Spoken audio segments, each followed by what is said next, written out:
This week's gospel reading is actually really cool. First off, it's talking about the importance in the coming of Christ, of preparing yourself for the coming of Christ. You know, be watchful, be wary. You know, you don't know the hour in which Christ will come.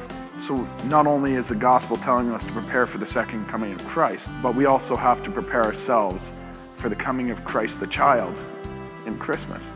And then being Mass as well, we also have to prepare ourselves for the coming of Christ in the Eucharist. So it's like a trifecta of preparing ourselves. If we were to prepare our hearts and our minds as well as what we prepare for a test, to bake a loaf of bread, to prepare for a date, or to prepare for a trip, if we put that much effort in for preparation for the coming of Christ, I think that not only would we be a lot holier, but we would also be on a better path towards heaven.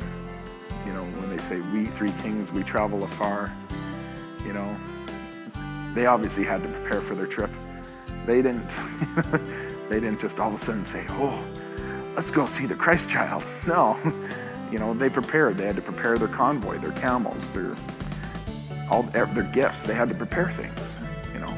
And if they took that much time and effort to prepare to come and see Jesus in a manger, how much time should we take to prepare?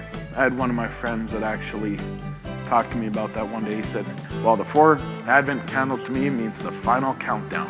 And he goes, you got 1 week, 2 week, 3 week, 4.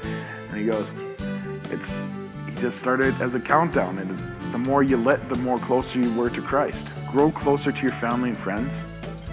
Pray more. Come to church. Try and experience the reason of the season, not with the glowing, blinking lights and the constant giving of gifts that no one really uses. Instead, think of what you can give to others.